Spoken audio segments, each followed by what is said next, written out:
Ipinakita sa media ang mga video na kuha ng mga otoridad mula sa loob ng Cathedral ng Kingdom of Jesus Christ sa Davao City. Yan ang pampagising na balita ni Carrie Cater. Mukhang simpleng pader lang ito sa loob ng Kingdom of Jesus Christ compound sa Davao City.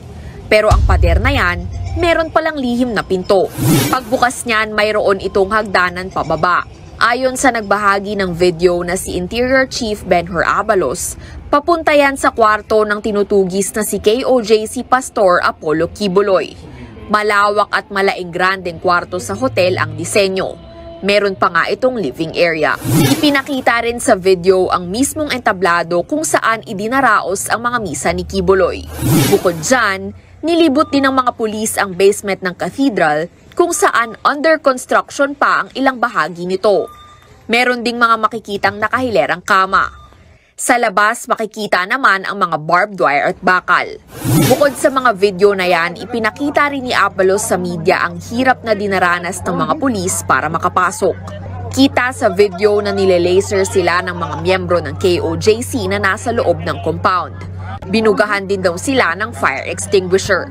Ayon kay Abalos, ito lang muna ang maipapakita nila dahil nagpapatuloy pa ang investigasyon. Kinukuha namin ang plano mismo nito sa Office ng Engineering ng City ng Davao kung ito'y nakadeklara o hindi.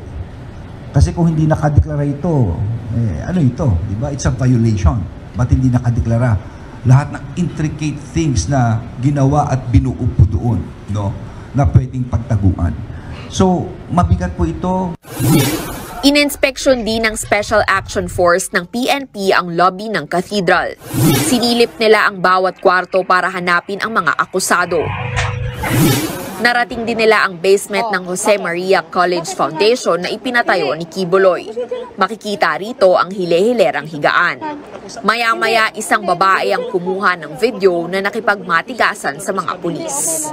Pakipatay na lang po. That's for my documentary. Okay, ma'am. Doon na lang po kayo kukuha, ma'am. Okay po ba? Hindi. Giit ni Atty. Torreon, malinaw na banta sa buhay ng KOJC members ang ginagawa ng mga pulis. Pero ang PNP, nanawagan sa KOJC na hayaan silang gawin ang kanilang tungkulin na arestuhin si Kibuloy at ang iba pang 4 na akusado sa mga kasong human trafficking at sexual abuse. We are not after the statue, we are not after the church, we are not after the KOJC members, we are after the fugitive Kibuloy. Hindi po ang pulis ang kalaban. Dapat sagutin ni Kibuloy and for others yung mga inaakusa against sa kanila. Nagbabalita mula sa Frontline, Carrie Cater, News 5.